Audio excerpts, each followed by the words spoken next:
பெருஞ்சோதி அருட்பெருஞ்சோதி தனிப்பெருங்கருணை அருட்பெருஞ்சோதி. நம்ம வந்து வாரம் வெள்ளிக்கிழமை சத்விசார பகுதி எடுத்திருக்கோம். இந்த வாரம் நம்ம எதுவும் தலைப்பு முன்னாடியே எதுவும் நம்ம சொல்லல. இருந்தாலும் யாருக்காவது ஏதாவது சந்தேகங்கள் இருந்தா அதை நம்ம தீர்த்து வைக்கலாங்க. இல்லைன்னா யாரையாவது பேச சொல்லலாம். யாருக்காவது ஏதாவது சந்தேகங்கள் இருக்கா? நம்ம வந்து கலந்துரையாடல் செய்யற அளவுக்கு சந்தேகங்கள் இல்லை, ஏதாவது கருத்துக்கள் தேவைப்படுது அப்படின்னாலும் நம்ம அதை நம்ம வந்து சத்விசாரத்துல எடுத்துக்கலாம். யாருக்கும் ஏதாவது இருக்குங்களா? மகேஸ்வரி அம்மா, இளமதி அம்மா, இது இல்லைங்க ஐயா. இல்லைங்களா? சரி சரி. சுமதி அம்மா, மகேஸ்வரி அம்மா எதுவும் சொல்லவே இல்லையே. மகேஸ்வரி அம்மா ஐயா எதுவும் நம்ம ஏதாவது கருத்துரையாடல் பண்ற அளவுக்கு ஏதாவது இருக்காமா நமக்கு? எதுவும் அந்த அளவுக்குலாம் யோசிக்கலீங்க ஐயா. யோசிக்கலையா? சரிங்கம்மா, யோசிங்கம்மா. நம்ம வந்து யோசிக்கதான் நம்ம வந்து உள்ளார எப்படி நமக்கு உள்ளார போறது அப்படிங்கிற நம்ம வந்து சத்திசாரம் பண்ணதான் நமக்கு உள்ளார போக முடியும் அப்படிங்கிறாரு ஐயா. நம்ம சத்திசாரம் பண்ணணும்ன்ற ஒத்த கருத்துடையவர்களோடு சத்திசாரம் பண்ணணும்ன்றாரு. அம்மா மகேஸ்வரி அம்மா, நீங்க தான் நிறைய கேள்வி கேட்கிறாள்.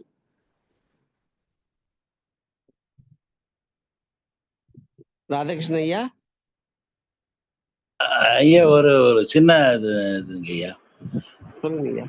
இந்த மந்திரத்துல இந்த இது அகவல்ல வருது இல்லைங்க ஐயா, ஒரு வரிகள். அது வரி 5 8 6 4 முந்துரு மறைமுறை மொழிய மந்திரமே. இப்ப நம்முடைய மகாமந்திரம் அருட்பெருஞ்சோதி அருட்பெருஞ்சோதி தனிப்பெரும் கருணை அருட்பெருஞ்சோதி தெரியும். 5 என்பது நமச்சிவாய மந்திரம், 6 என்பது 5 8 என்பது நாராயணனுடைய மந்திரம், 6 என்பது சரவணபவ, 4 என்பது என்னென்று ஐயா அவர்கள் சொல்லுமாறு கேட்கிறேன். சொல்லமை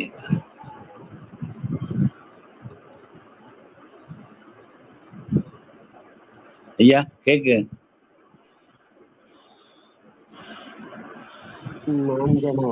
கேட்கலீங்களா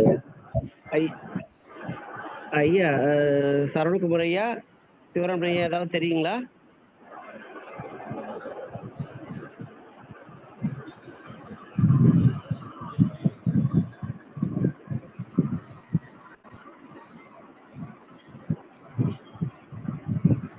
கேட்கலீங்களா ஐயா? ஐயா நம்ம சத்திசாரத்தை எடுத்துக்கலாம். சரி சரி, அது கேட்கலையா? நான் சொன்னது கேட்கலையா? இல்ல நம்ம அது சத்திசாரத்துல எடுத்து நம்ம அத கேட்டுட்டு அப்புறம் ஐயா பேசுறேன். வேற ஏதாவது இருக்குங்களா ஐயா?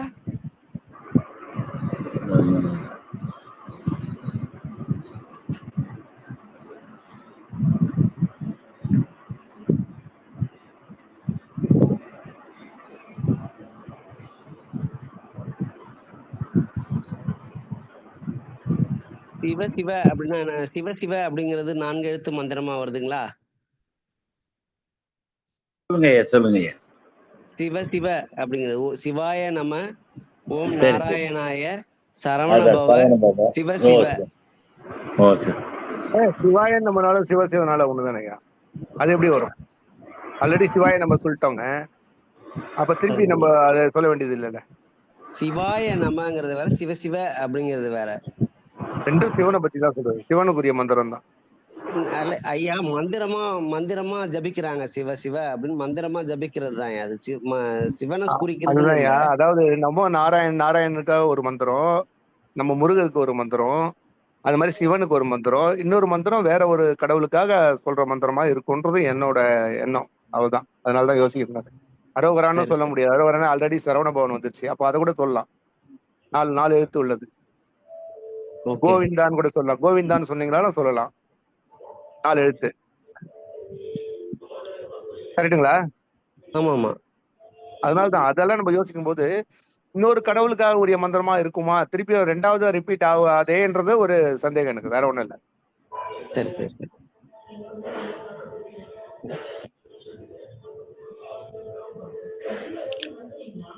சிவராம் நம்ம நீங்க தெரிஞ்ச ஐயா ஐயா கிட்ட கேளு.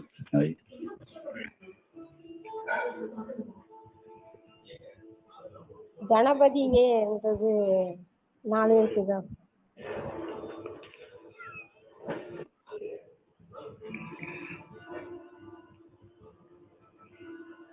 ஐயா அது சிவசிவா தான் ஐயா வரும். அது எந்த கடவுளை குறிக்கிறதுலாம் இல்ல. இத்தனை எழுத்துல வர மந்திரத்துக்கெல்லாம் வந்துட்டு சொல்றாரு அவரு. அவ்வளவுதான் ஐயா.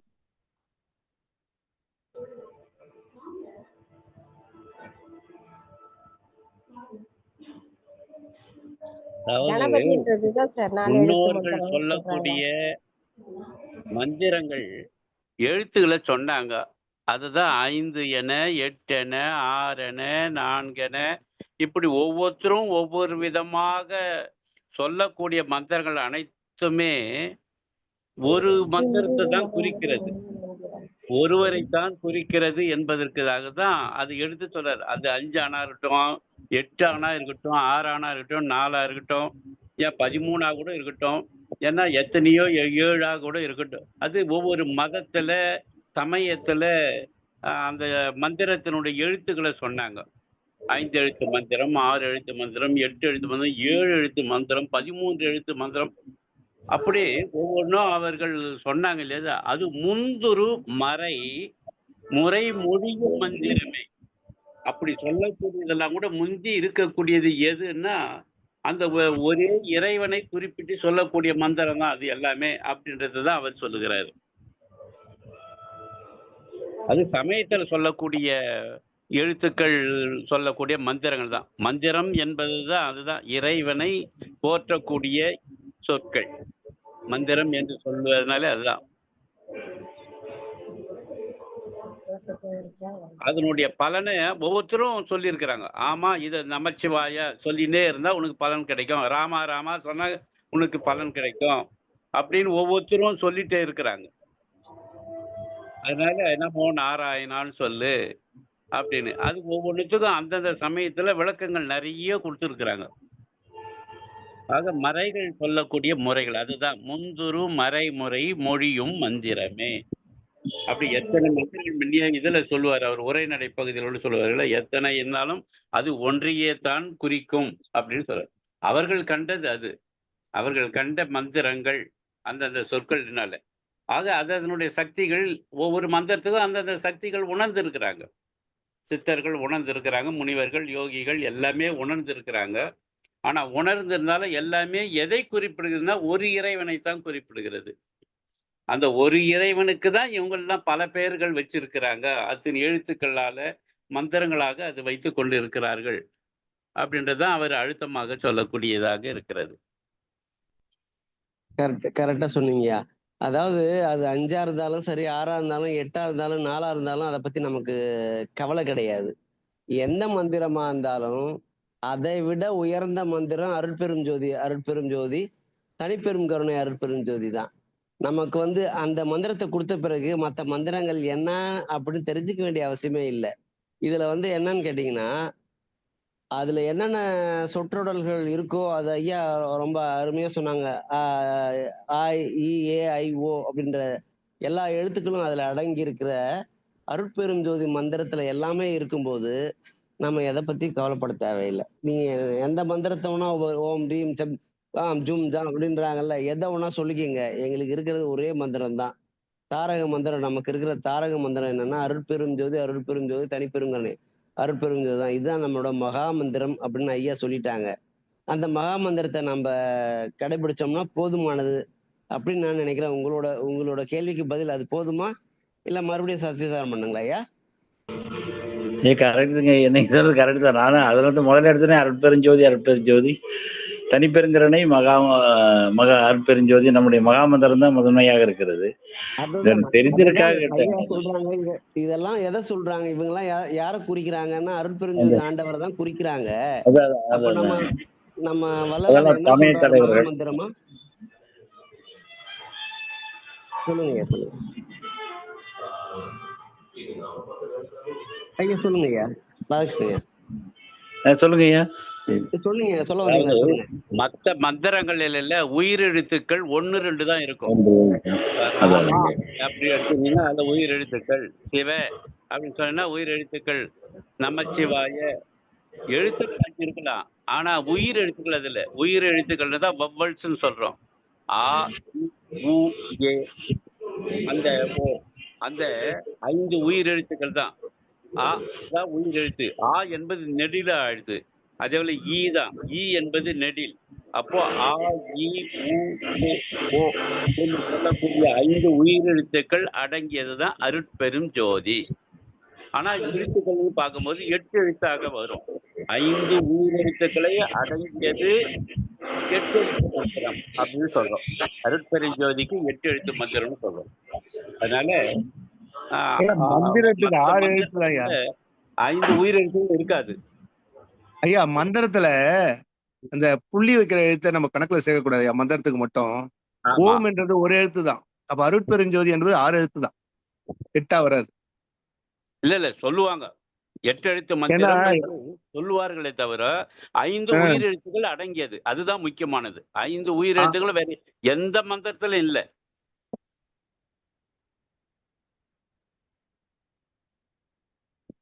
ஆமாங்க ஐயா, நீங்க சொன்னது கரெக்ட். 5 உயிரெழுத்துக்கள் அடங்கிய மகாமந்திர அருட்பெருஞ்சோதி. ஆமா. அது இல்ல சரிங்க. அவரு 4 எழுத்து வருது, அது என்ன மந்திரம்னு கேட்டாரு. அதுதான் முக்கியமான இது, அவருக்கு உரிய பதிலு.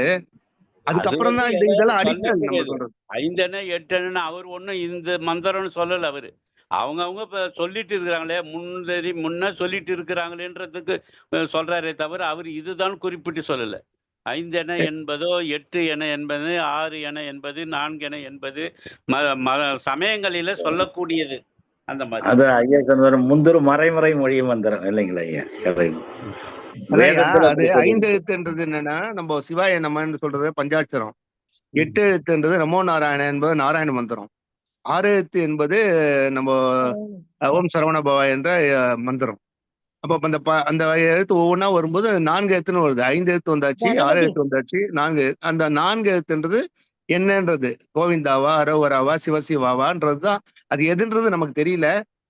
அதுதான் விஷயம், வேற ஒண்ணும் இல்ல. அவரவர்கள் சொல்றதுதான். அந்த சமயத்தில் சொல்றாங்க. அரோகரான்றது 4 எழுத்துன்னு சொல்றான். ராமான்றது 4 எழுத்துன்னு சொல்றாங்க. சிவசிவான்னு 4 எழுத்துன்னு சொல்றாங்க. அவரவர்கள் சொல்லக்கூடிய அதான் முருகன் 4 எல்லாத்தையும் எழுத்து எடுத்துக்கலாம். ஆமா, எல்லாத்தையும் எடுத்துக்கலாம், எது வேணாலும். எது ஓகே, வேணாலும் நீங்க ஆக அந்த மாதிரி சொல்லப்படுகிறது. சமயத்துல சொல்லப்படுகிறது சொல்லப்படுகிறது. அவ்வளவுதான். சொல்லப்படுகிறது. அதுல நம்ம பேருபதத்துல ஐயா ரொம்ப கிளியரா சொல்றாரு. இந்த சமய மதங்களில் தெய்வத்தின் உண்மையை குழு குறியால் குறித்து அக்குறிப்பை வெளிப்படையா காட்டாது சிவாய நம என்றும் நமசிவாய என்றும் இது போன்ற சொல்றாரு. 1, 2, 5, 6, 8, 10ன்னு நிறைய மந்திரங்க இருக்கு. அதை விட சிறப்பான மந்திரம் எதுனா இப்போது நம்ம வெளிப்படுத்துகிற மந்திரம் தான் சொல்லிட்டு அருட்பெருஞ்சோதி தனிப்பெருங்கருணை அருட்பெருஞ்சோதி என திருமந்திரத்தை வெளிப்படையாக எடுத்துக்கொண்டாருன்னு தயவு கருணை அருள் என்பதை ஒரு பொருளையே குறிக்கும். அது அந்த மந்திரத்தை பத்தி நிறைய விஷயம் அதுல சொல்றாரு பேருபதேசத்துல.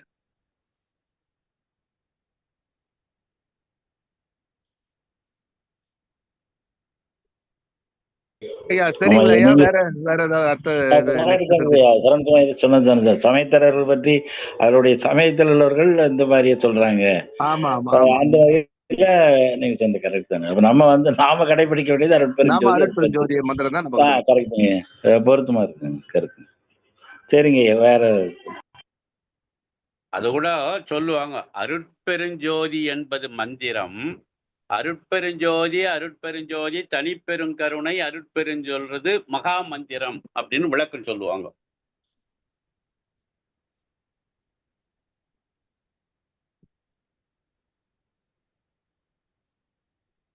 ஐயா ரொம்ப சிறப்பா சொன்னீங்க. எல்லாருமே சிறப்பா சொன்னீங்க. கணபதின்றதுதான் சார் 4 எழுத்து வருது. ஆமாமா, அதுவும் எடுத்துக்கலாமா. நீங்க சொல்றது வேண்டாம்னு சொல்ல, எல்லாத்தையும் எடுத்துக்கலாம். அவர் சொல்ற மாதிரி நீங்க ஒவ்வொன்றுத்தையும் அரோவரா எடுத்துக்கலாம், சிவா எடுத்துக்கலாம், கோவிந்தா எடுத்துக்கலாம், கணபதினு எடுத்துக்கங்க. நிறைய இருக்கு 4 எழுத்து மந்திரம், எல்லாத்தையுமே எடுத்துக்கலாம் அப்படின்றதுதான் பொருள். ஏன்னா கணபதிக்கு அந்த இது கூட 4 மூளை வர மாதிரி போடுவாங்க. அந்த லட்சுமி எந்திரம் போடுறாங்களே, அது கூட 4 போடுற மாதிரி போடுவாங்க. அதனால சொல்றேன். அது ஸ்வஸ்திக்கு, அது கணபதிக்கு போட மாட்டாங்க. கணபதிக்கு ஊ மாதிரி தான் போடுவாங்கம்மா, பிள்ளையார் சொல்லி. ஆமா, ஸ்வஸ்திக். அது அது 4 தானே வருது. அது இதுல வந்து வடக்கு இதுல வந்து ஸ்வஸ்திக் சின்னம் வந்து இதுதான் நம்ம அது ஜெயின் பிள்ளையார் நிறைய தான் பேர் யூஸ் சொல்லுவோம். பண்ணுவாங்க. ஆமா, ஆமா. மார்வாடிஸ். அடுத்த கேள்வி ஏதாவது இருந்தா பாருங்க. அதாவது அகவலல்ல ஐயா சொல்றது என்னன்னா, இந்த மாதிரி எதெது சமயங்களில சொல்லப்பட்டு கொண்டு இருக்கிறதோ, அது எல்லாமே எதை குறிக்கிறதுன்னா, ஒரு மூல மந்திரமாக இருக்கக்கூடிய அந்த அருட்பெருஞ்சோதி இறைவனைத்தான் குறிக்கிறது. ஆனா, இவர்கள் ம். இந்த மாரி சொல்லப்பட்டிருக்கிறது என்பதுதான் இந்த அகவல்ல வரிசையா பார்த்தோம்னா, அவர் சொல்லுவார் மந்திரத்த பத்தியே.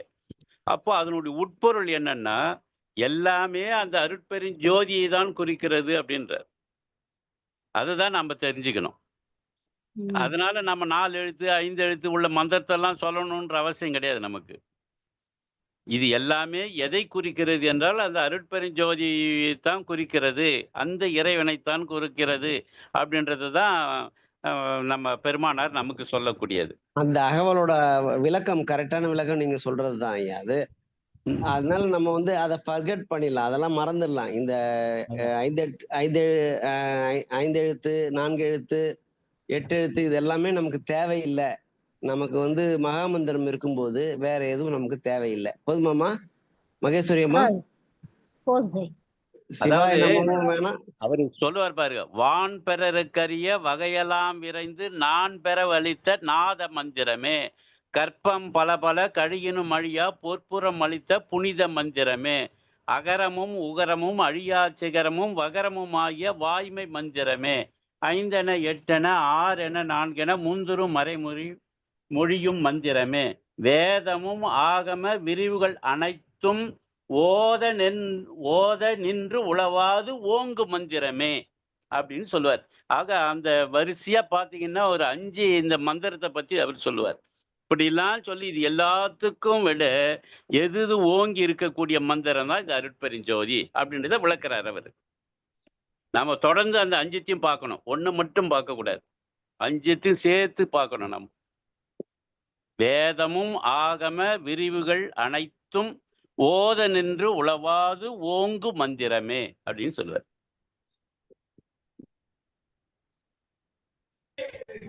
ஆமாங்க, நீ சொன்ன அந்த 2 வரிகளே கரெக்டா இருக்கும். வேதமும் ஆகவும் அந்த அந்த வரிகளே இந்த 5 அதுக்கே விடையா எடுத்துக்கலாம். நான் கரெக்ட் தாங்க.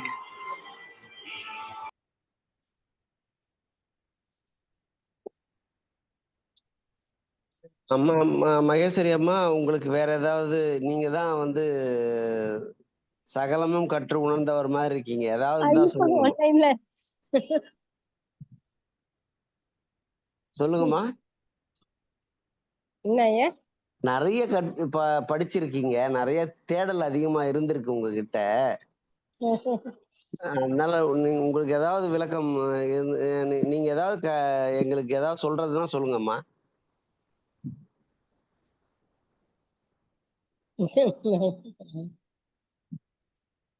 அதாவது இந்த நீங்க என்ன கருத்துங்களை தெரிந்து பஞ்சபூதங்களால் கொண்டீங்களோ ஆனது அதை இந்த மற்றவங்களுக்கு உடம்புன்னு சொல்லுங்க. சொல்றாங்க தப்பு ஒண்ணும் இல்லையா ஐயா? எடுத்துக்கலாம். என்னங்கம்மா? பஞ்சபூதங்களால் ஆன உடம்பு இது. இது வந்து அசைவன அசையாதனன்னு 2 விதமா பிரிக்கலாம் ஐயா. அதனால மண்ணு வந்து மண்ணும் விண்ணும் அசையாதது. காற்று தீ நெருப்பு காற்று தீ நீர் 3ம் அசையக்கூடியது இல்லைங்களா ஐயா? ஆமா ஆமாம்மா. அதனால மண்ணுல புதைச்சோம்னா இறந்த உயிரை மண்ணுல கலக போகுது, ஆன்மா வந்து விண்ணுல கலக போகுது. அதனால மண்ணுல தான் புதைக்கணும்னு ஐயா சொல்றாருன்னு நினைக்கிறேங்க. நீங்க என்ன சொல்றீங்களோ தெரியல. இல்ல நீங்க மண்ணுல புதைக்கணும் அப்படிங்கிறதுக்கு ஒரு புது ஆங்கிள், இது வந்து சமய சார்ந்த ஆங்கிள், இது கோணம். இது ஐயா வந்து ஏன் வந்து புதைக்கணும் அப்படின்னு சொன்னாருன்றத நம்ம சத்விசாரமா எடுத்துக்கலாம். ஏன் வந்து ஐயா சமாதி பழக்கத்தை வலியுறுத்துறாரு அப்படிங்கிறத நம்ம எடுத்துக்கலாம் இப்ப. சரிங்களா? நீங்க சொன்னது வந்து அது சமயம் சார்ந்த கருத்தா இருக்குது. அதுதான் நீங்க படிச்சிருக்கீங்க. அது பாருங்க, அழகா கொண்டு வந்துட்டீங்க, பாயிண்ட கொண்டு வந்துட்டீங்க. இப்ப நம்ம இவரு சிவராம் இவரு நம்ம ஐயா சரவணகுமார் ஐயா, நீங்க சொல்லுங்க ஐயா, ஏன் சமாதி பழக்கத்தை ஐயா வலியுறுத்தினாரு அப்படின்னு சொல்லுங்க ஐயா. ஐயா, அருட்பெருஞ்சோதி அருட்பெருஞ்சோதி தனிப்பெருங்கருணை அருட்பெருஞ்சோதி. ஐயா, இந்த நம்மளுடைய திருவருட்பாளி 6ஆம் திருமுறையிலேயே சமாதி வற்புறுத்தல்ன்றது வள்ளல் பெருமான் வந்து அதுல வந்து அழகா சொல்றாருயா. நிறைய ஒரு 10 பாடல் இருக்குன்னு நினைக்கிறேன். அதுல வந்து அவர் எதுக்காக நம்ம இந்த உடலை வந்து எரிக்காமல் வந்து புதைக்க வேண்டும் அப்படின்றதுக்கு பல காரணங்களை சொல்றாரு. இது வந்து மண்ணாதான் நம்ம உடம்பு போகணும். இத வந்து குணம் புதைக்க உயிரடக்கம் கொண்டது சுட்டால் அதுதான் கொலையாம்ன்றாரு. சோ இது சுடுறது இருக்கு பாருங்க, அது ஏன்னா இந்த தசவாய்க்குள்ள அந்த கடைசி வாயா இருக்குது இல்லைங்களா, அந்த வாயு வந்து ஆஹ் கடைசியில 3 நாளைக்கு இருக்கும். அப்போ அந்த வாயு நம்ம போறதுக்கு முன்னாடியே நம்ம வந்து என்ன பண்றோம், அதை கம்பல்சரியா நம்ம வந்து அதை வெளியேற்றுறோம். அது உயிர் தானா வந்து 3ஆவது நாள் தான் அடங்கும். அதனாலதான் அது வந்து கண்டத்துல ஒரு உயிரும் நம்ம ஆன்மாவில ஒரு இருக்கும்ன்றாங்க. ஸோ அந்த கண்டத்துல இருக்க உயிர் தான் நம்ம இமிடியேட்டா போயிடும். அந்த ஆன்மாவில உயிருக்கு 3 நாள் உயிர் பித்து இருக்கிறதுனால அந்த கடைசி வாயு தனஞ்சயன்ற வாயு 3ஆவது நாள் தான் உயிர் விட்டு பிரியும்ன்றதுனால வள்ளல் பெருமான் அது சாதாரணமா அது கொலை பண்ணாம அது போக வேண்டும் அப்படின்னு சொல்றாரு. பிணை புதைக்க சம்மதித்தீர் பணம் புதைக்க சம்மதிக்கும் பெயரே நீர் என புதைக்க துயில்வார் நும்பாயில் அப்படின்னு சொல்றாரு. அதே மாதிரி இது வந்து அபராதம், பரனளிக்கும் தேகம் இது சுடுவது அபராதம் என பகர்கின்றேன்றாரு. அதே மாதிரி சொல்றாரு, புலைத்தொழிலே புரிகின்றேர் புண்ணியத்தை கருங்கடலில் போக விட்டீர் உழைத்தொழிலில் கொடியே நீர் செத்தாரை சுடுகின்ற கொடுமை நோக்கி கலைத்தொழிலில் பெரியோர் உளம் கலங்கினர் அக்கலக்கமெல்லாம் கடவுள் நீக்கி தலைத்தொழில் செய் சன்மார்க்கம் தலையெடுக்க புரிவதி தருணம் தானே என்றார். இது போல நிறைய விஷயம் வந்து வள்ளல் பெருமான் வந்து ஏன் நம்ம புதைக்கணும். இன்னும் ஒண்ணு வந்து நீங்க அறிவியல் பூர்வமாக பார்த்தாலும் எரிப்பதை விட இந்த புதைப்பதுதான் சிறந்தது என்பது வந்து நிறுவனம் ஆயிருக்கு. நம்ம மக்கள் வந்து இந்த கொஞ்சமான இடத்துல திரும்ப திரும்ப பெரிய சமாதி கட்டி வீடு மாதிரி அது மாதிரி பண்றதுனாலதான் இட பற்றாக்குறை பிரச்சனை வருதே தவிர, சாதாரணமா மண்ணறையா இருந்ததுன்னா அது பிரச்சனை கிடையாது. கல்லறையா கட்டும்போதுதான் ப்ராப்ளம் வருது. இதை வந்து நம்ம நிறைய மற்ற மதத்தவர் பாத்தீங்கன்னா கிறிஸ்துவர்களும் முஸ்லீம்களும் எல்லாமே புதைக்கதான் செய்யறாங்க தவிர யாரும் எரிக்கிறது கிடையாது. இப்போ அவங்க முஸ்லீம் இடத்துல எல்லாம் பாத்தீங்கன்னா அழகா ஒரு பெரிய நந்தவனம் மாதிரியே இருக்கும். அவங்களுடைய இதை பாத்தீங்கன்னா ஒரு பூச்செடிங்களை மரங்களை எடுத்து அது மண் நிறையாவே இருக்கும். ஒரு 2 வருஷத்துக்கு அப்புறம் திருப்பி அந்த மண்ணறையில திருப்பி இன்னொரு சடலத்தை புதைப்பாங்க. அந்த மாதிரி அழகா மெயின்டைன் பண்ணலாம். வள்ளல் பெருமான் சொன்னதும் அது மாதிரிதான். நிறைய இடங்கள் இருக்கு. ஆனால் நம்ம பற்றாக்குறை எதுக்குன்னா செயற்கையா நம்ம மனிதர்கள் செய்யும் தவறுனாலதான் இது மாதிரி ஏற்படுறதுனால இந்த இடுகாடு என்பது போய் சுடுகாடு என்பது ஆகிவிட்டது. அதனால வந்து சுடுறாங்க, எரிக்கிறாங்க. இதை வந்து நம்ம சன்மார்க்கத்தார் எந்த விதத்திலும் எப்போதுமே செய்யக்கூடாது அப்படின்றதுதான் முக்கியமான விஷயம். இதை இன்னும் அதிகமா போறோம்னா இந்த 10 பாடலையும் நம்ம ஒவ்வொருத்தரும் படிச்சு அதுல இருக்கிற பொருட்களை தெரிந்து கொண்டா இது பண்ணலாம். இன்னொன்னு, இறந்தவர்கள் எழுப்புவார்ன்ற வள்ளல் பெருமான் சொல்றாரு. இறந்தவங்க திருப்பி உயிர்ப்பித்து எழுந்து இன்னொரு பிறவி வரும். அப்போ வந்து இதை வந்து எரிச்சிடக்கூடாது, இந்த ஆன்மாவை வந்து அப்படியே புதைக்கதான் விடணும் அப்படின்ற விஷயமும் சொல்றாரு. இதுதான் எனக்கு தெரிஞ்ச விஷயம். இன்னும் மேற்கொண்டு மற்றவங்க யாராவது இருந்தா பேசுறீங்க. நன்றி ஐயா. சிறப்பா சொன்னாங்க ஐயா. சிவராமன் ஐயா, உங்களை சொல்லுங்க ஐயா, உங்க கருத்தை சொல்லுங்க ஐயா. இல்ல சரியான இதுதான் சரவணகுமார் ஐயா சொன்னது சரியான இதுதான். ஏன்னா உடல்ல 10 வகையான வாயுக்கள் இருக்குது. அதுல பிராணவாயு என்பது ஒண்ணுதான் அந்த மூச்சு. அது போனாதான் உயிர் போயிடுச்சுன்னு சொல்றோம்.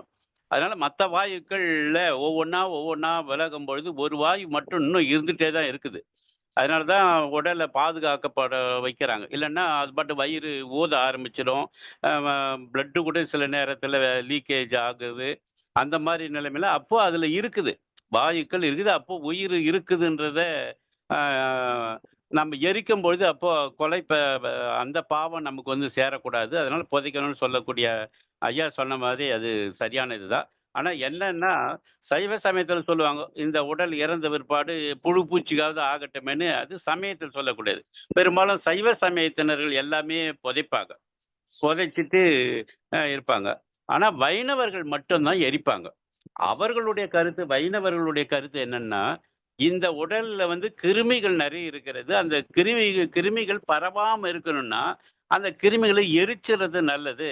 அதனால இந்த உடலை எரிக்கணும் அப்படின்ற தத்துவத்துல அவங்க வைணவர்கள் இருக்கிறாங்க. வைணவர்கள் யாரும் புதைக்க மாட்டாங்க. வைணவர்கள் எல்லாமே எரிச்சிடுவாங்க. ஏன்னா ஆவியானது அந்த ஆத்மாவானது மேல போயிடுச்சு. இது ஒரு உடல் தான். அதனால இந்த உடலில வந்து கிருமிகள் தங்கிடுச்சு. அந்த கிருமிகள் பல பேருக்கு பாதிப்பு ஏற்படுத்தும். எரிச்சிட்டா அந்த கிருமிகள் அழிஞ்சு போயிடுது. அ புதைக்கிறதை காட்டிலும் எரிக்கிறது நல்லது அப்படின்னு அவர்களுடைய வைணவர்களுடைய சம்பிரதாயமா அது செஞ்சுட்டு இருக்காங்க. எப்பவுமே இந்த வைணவர்கள், சைவர்கள் எல்லாமே ஒரு சில இது போட்டியா தான் இருக்கும். ஒருத்தருக்கு ஒருத்தர் மாத்தி மாத்தி செய்வாங்க. அதனால அந்த வைணவர்கள் செய்யக்கூடியது தான் எரிக்கிறது. அப்படி கூட சைவர்கள் பெரும்பாலும் அவங்கள்ட்ட எல்லாரும் ஜீவர்கள் எல்லாம் பண்ண புதைப்பாங்க. மாட்டாங்களே ஐயா? ஆ, அவங்கள்ட்டயும் பெரிய சமய தலைவரா இருக்காங்க பாருங்க, ஜீயர், ராமானுஜர். அது மாதிரி ம். அவங்களால இருக்க மாட்டாங்க. அவங்களையும் சமாதி தான் பண்றாங்க அவங்க. இன்னும் கூட ராமானுஜர் சமாதி நம்மளோட ஸ்ரீரங்கத்துல இருக்குன்னு தான் சொல்லிட்டு இருக்காங்க. வச்சுக்க அந்த உடலை பாதுகாக்கிறாங்க.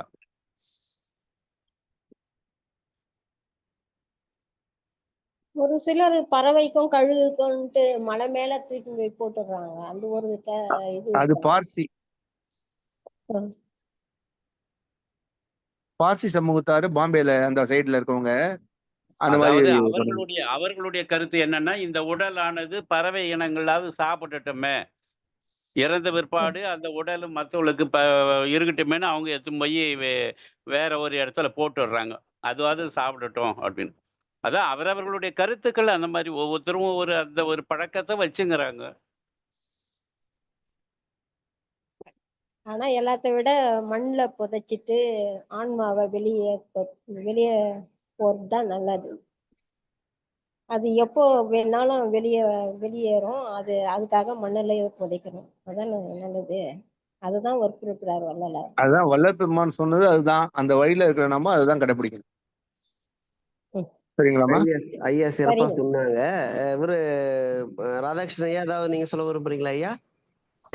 ஒன்றும் இல்லை ஒன்றும் இல்லைங்க. சரவணகுமார் ஐயா சொன்ன மாதிரி சமாதி வற்புறுத்தல் அந்த பாடல்கள் நிறைய தான் புரிந்து கொள்ள வேண்டும். ஐயா சொன்னபடி சமாதி பழக்கம் நல்லது என்பதுதான் கருத்தா இருக்குது. கரெக்டு தான். சிவராமையன் சொன்ன கருத்து 2 கருத்து உடன்படுகிறேன். சரிதாங்க. அம்மா இளமதி அம்மா ஐயா சொல்லுங்க ஐயா. எதுவும் உங்களோட கருத்துக்களா எதுவும் பகிர்ந்துக்கிறீங்களாம்மா? ஐயா சமாதி வற்புறுத்தல் அவர் ஐயா சொன்னதுதான். ஆனா இது எரிச்சு அந்த சாம்பல் எடுத்து போயிட்டு இந்த புண்ணிய தலங்களை கரைக்கிறாங்க. அதனால அவங்க ஆத்மா சாந்தி அடையுதுன்றாங்க. நெக்ஸ்ட் வந்து அந்த சாம்பலை வந்து இந்த குழந்தை இல்லாதவங்க வந்து வாங்கிக்கிறாங்க. திரும்ப அந்த வீட்லயே திரும்ப பிறக்கணும் அப்படின்னு சொல்லி. அதெல்லாமும் தான் அந்த மத அடிப்படையில் தான், நம்பிக்கையுடைய அடிப்படையில் தான் நடக்குது. அததான் ஐயா வந்து ஒரே வார்த்தையில சொல்றாரு, சாத்திர குப்பைகள்ன்றார். இதெல்லாம் சாஸ்திர சம்பிரதாயம் எல்லாம் குப்பைகள் அப்படிங்கிறாரு. இதெல்லாம் உண்மை கிடையாது, அதெல்லாம் குப்பைகள் அப்படிங்கிறார். கரெக்டு தாங்களாம்மா? மூட நம்பிக்கை அதெல்லாம்.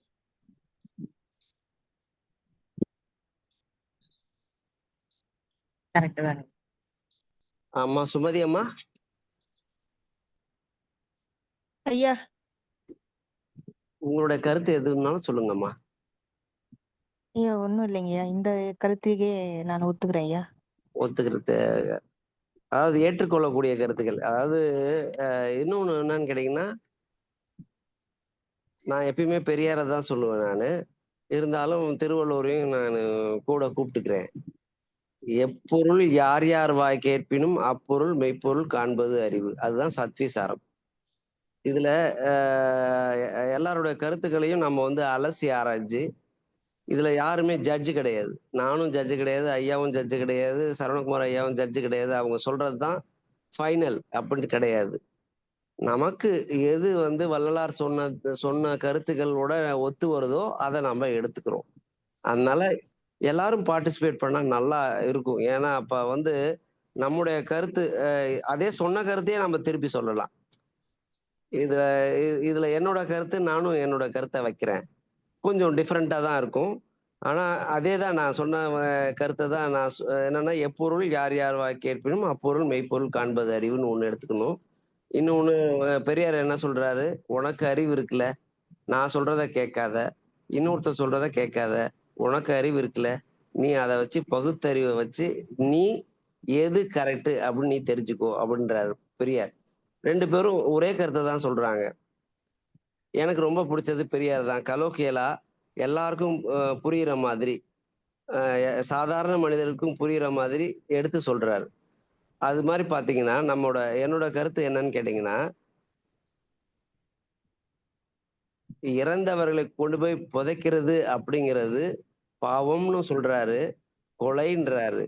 கொலை அப்படின்னும் போது ஏன் அத கொலை அப்படின்னாக்கா, அவர் பேருக்கு தான் இறந்திருக்கிறாரு தவிர உண்மையில இறக்கல. அவர் மேபி அவர் he might have attained the enlightenment stage. அந்த ஸ்டேஜ்ல இருக்கும்போது அது உயிர் அடங்கி இருக்கு அப்படின்னு தான் அர்த்தமே தவிர இறந்து போனதா அர்த்தம் கிடையாது. அந்த அந்த அந்த பாடியை எரிக்கிறது மூலமா நாம அவர் என்லைட்மெண்ட் ஸ்டேஜ் அடைஞ்சவரை நீ அடையல, நீ செத்துட்ட அப்படின்னு கொண்டு போய் நம்ம எரிக்கிற மாதிரி கணக்குல வந்துரும். அதனாலதான் கொலை அப்படிங்கிறார். கொலை புரிஞ்சிட்டீங்க அப்படிங்கிறாரு. உயிரோடு இருக்கிறவனை எப்படி நம்ம கத்தியால குத்துறோமோ அது மாதிரிதான் எரிக்கிறதும் கணக்குல வந்துரும். நாம பாவம் செய்துட்டோம். இது நம்ம மட்டும் பாவம் செய்யல, ஒருத்தர் அடைஞ்ச நல் வாய்ப்பை நாம தட்டி பறிச்சிட்டோம். அவர் மரணமில்லா பெருவாழ்வை அடைஞ்சவரை அடைய விடாதபடி அவரை நம்ம எரிச்சு அந்த அந்த கொடும்பாதக செயலை நம்ம செஞ்சிட்டோம். அதன் மூலமா அது ஒரு இடத்துல யாரோ சொன்னாங்க. அதாவது இவர சரவணகுமார் ஐயா சொன்ன கருத்தும் அதேதான். 3 நாள் அந்த இது நம்ம வாயு நம்ம உடம்புல இருக்கும்போது, அந்த ஆவி நம்ம உடம்புல இருக்கும்போது 3 நாளைக்குள்ளார அடுத்த செகண்டே நம்ம புதைச்ச அடுத்த செகண்டே கூட அருட்பெரும் ஜோதி ஆண்டவர் நம்மளை தட்டி எழுப்பி கொண்டு போகக்கூடிய ஸ்டேஜ் வந்துரும்.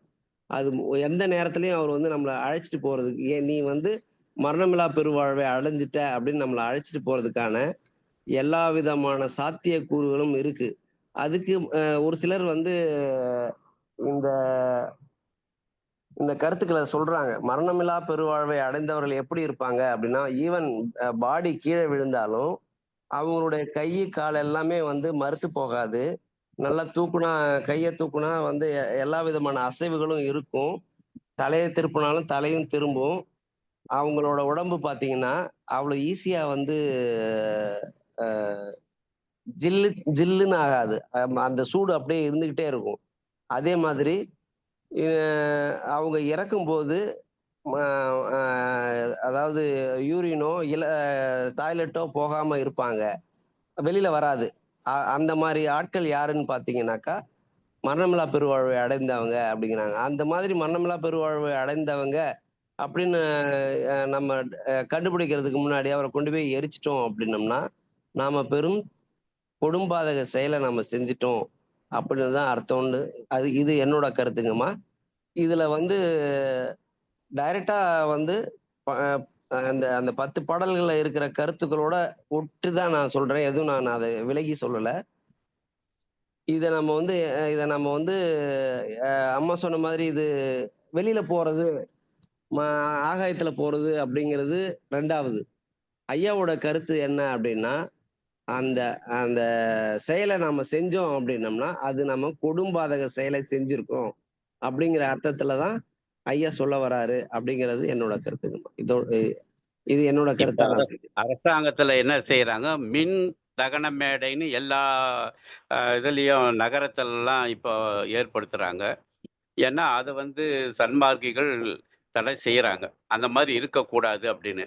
ஏன்னா அவர்கள் என்ன நினைறாங்கன்னா, சுடுகாட்டுல இடுகாட்டுல எல்லாம் சமாதி கட்டிட்டதுனால இடம் இல்லை, அதனால தகன மேடை தயார் பண்ணிட்டா உடனே வந்துடுதுன்னு இது எல்லாருமே பாராட்ட ஆரம்பிச்சிடுறாங்க. இலவசமா செய்கிறேன், பணம் வாங்கி தரேன், இல்லாட்டி அது தனியார் இதுவோ இல்லை அரசாங்கமோ அந்த மாதிரிலாம் கொண்டு போயிடுறாங்க. அது தவறான ஒரு முறையில் தான் நம்ம சன்மார்க்கிகள் அதை எதிர்க்கணும். அது நியாயமா அது இருக்கக்கூடாது. வேணும்னா என்ன செய்யலாம், அந்த சுடுகாட்டில் இருக்கக்கூடிய இடுகாட்டில் இருக்கக்கூடிய அந்த சமாதிகள்லாம் ஜேசிபி வச்சு மொத்தத்தையும் எடுத்துடணும். புதைச்சிட்டியா நீ போயிட்டே இருன்னு சொல்லணுமே தவிர, சமாதி கட்டுறது உனக்கு சொந்தமாக்க கூடாது அந்த இடம். உன்னுடைய சொந்த இடத்துல வச்சுக்கலாமே தவிர பொது இடங்கள்ல அதை சொந்தமாக்கி ஒரு சமாதி கட்டிட்டு அங்க போயிட்டு அப்பப்போ வருடத்துக்கு ஒரு முறை நினைவு அஞ்சலி செலுத்துறேன்னு சொல்றாங்க இல்லையா, அதெல்லாம் கொஞ்சம் மாற்றணும்.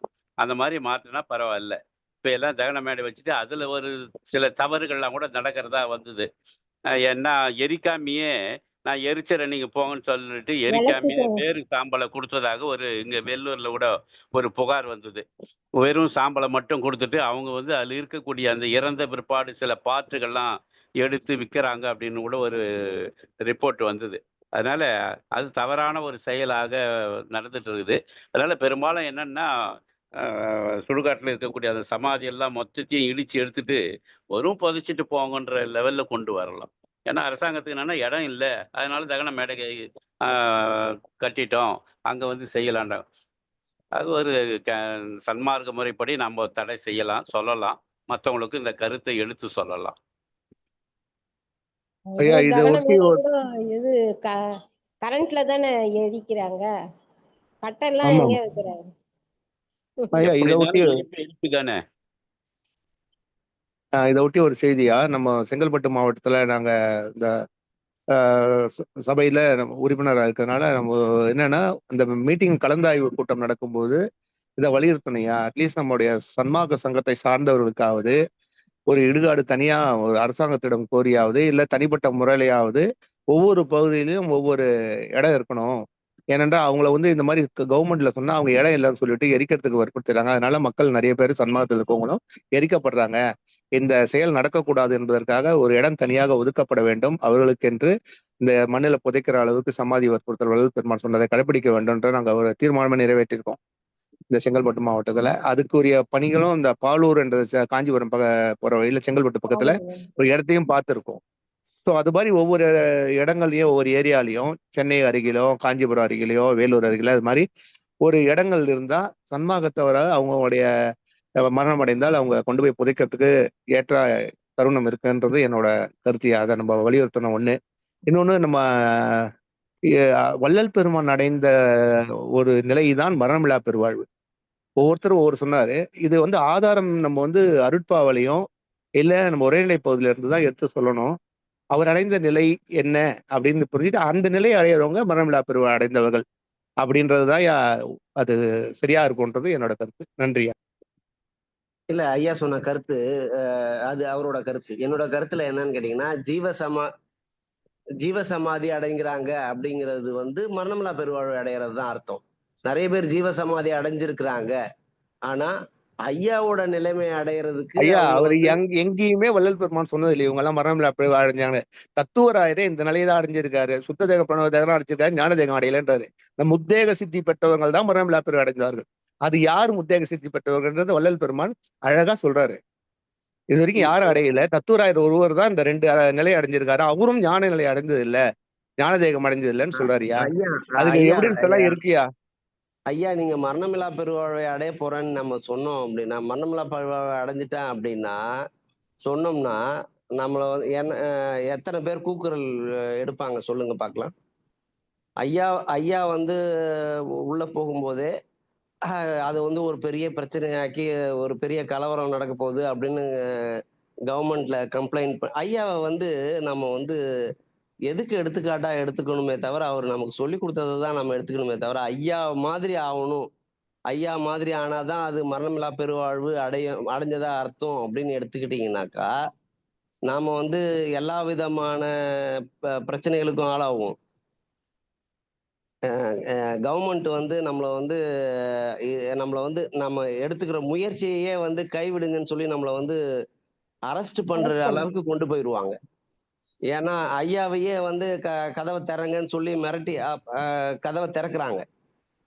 ஐயா வந்து இப்ப நம்ம வருவிக்க உற்ற தினம் அப்படிங்கிறது ஐயா வந்து ஒரு வருவிக்க உற்றாரே தவிர அவர் பிறந்த தினம் அப்படிங்கிறது கிடையாது.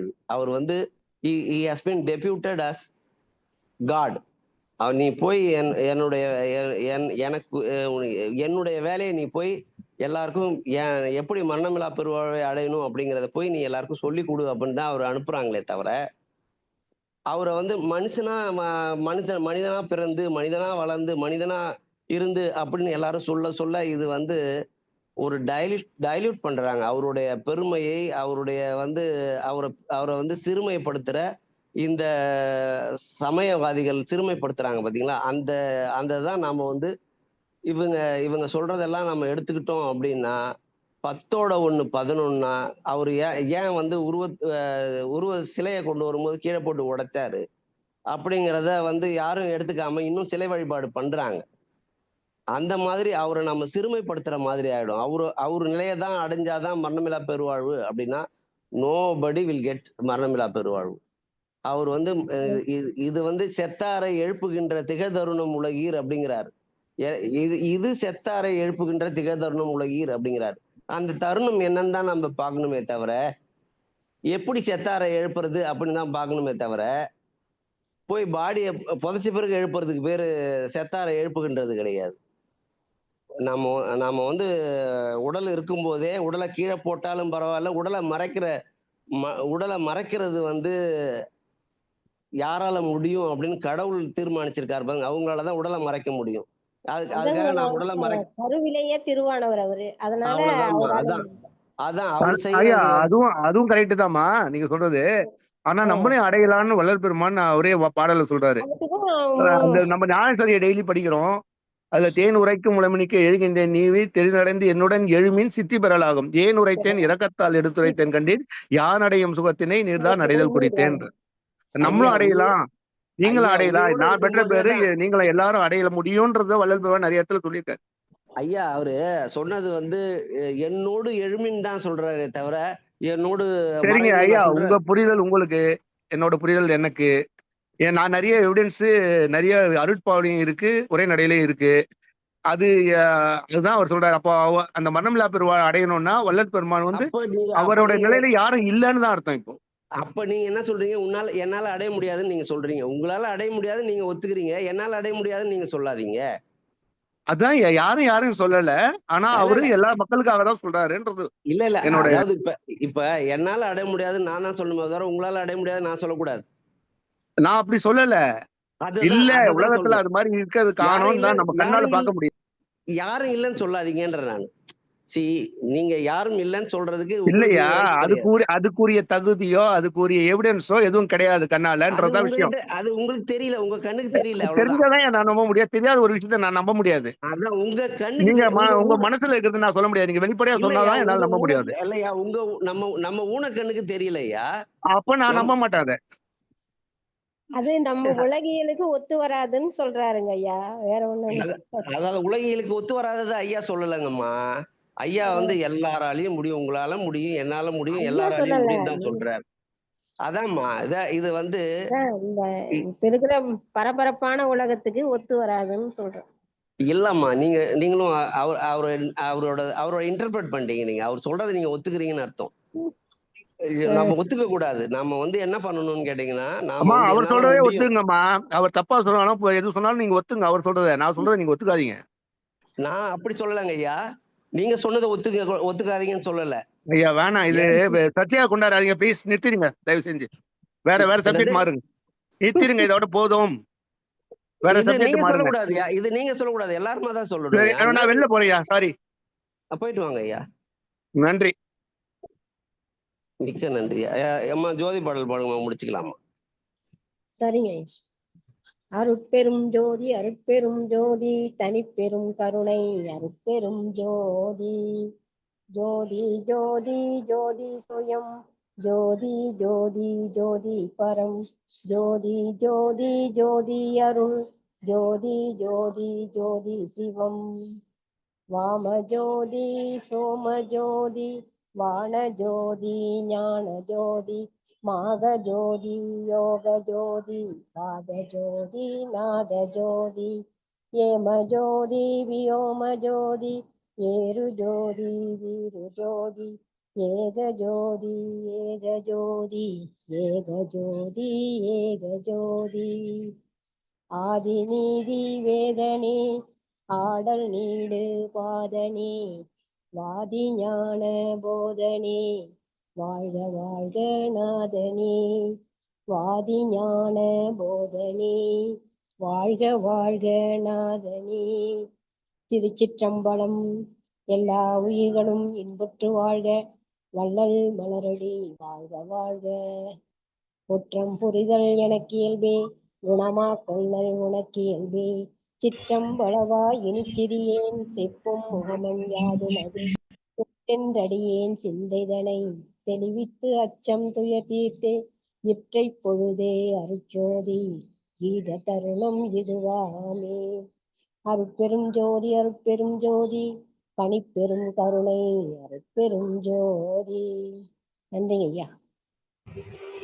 அருட்பெரும் ஜோதி அருட்பெரும் ஜோதி தனிப்பெரும் கருணை அருட்பெரும் ஜோதி எல்லா உயிர்களும் இன்புற்று வாழ்க, வள்ளல் மலரடி வாழ்க வாழ்க. சர்க்குருநாதா சர்க்குருநாதா சன்மார்க்க சங்கம் தழைக்க அருள்தாதா. திருச்சிற்றம்பலம். நன்றிங்க ஐயா. அருட்பெரும் ஜோதி அருட்பெரும் ஜோதி தனிப்பெரும் கருணை அருட்பெரும் ஜோதி எல்லா உயிர்களும் இன்புற்று வாழ்க, வள்ளல் மலரடி வாழ்க வாழ்க. திருச்சிற்றம்பலம். நன்றிங்க ஐயா. அருட்பெரும் ஜோதி அருட்பெரும் ஜோதி தனிப்பெரும் கருணை அருட்பெரும் ஜோதி எல்லா உயிர்களும் இன்புற்று வாழ்க, வள்ளல் மலரடி வாழ்க வாழ்க. நன்றிங்க. அருட்பெரும் ஜோதி அருட்பெரும் ஜோதி தனிப்பெரும் கருணை அருட்பெரும் ஜோதி எல்லா உயிர்களும் என்பொற்று வாழ்க, வள்ளல் மலரடி வாழ்க வாழ்க. சர்க்குருநாதா சர்க்குருநாதா சன்மார்க்க சங்கம் தழைக்க அருள் தாத்தா. அருட்பெருஞ்சோதி அருட்பெருஞ்சோதி தனிப்பெரும் கருணை அருட்பெரும் ஜோதி எல்லா உயிர்களும் இன்புற்று வாழ்க, வள்ளல் மலரடி வாழ்க வாழ்க. ஆமா, நம்ம சத்விசாரத்துல நம்ம வந்து தப்பு செய்யறது என்னன்னா, ஒருத்தர் சொல்றது தப்பு நம்ம சொல்லக்கூடாதுங்கம்மா. அது அது வந்து நான் ஆரம்பத்திலேயே அதை தான் சொல்றேன். நான் சொல்றதுதான் ஜட்ஜ்மெண்ட்டு.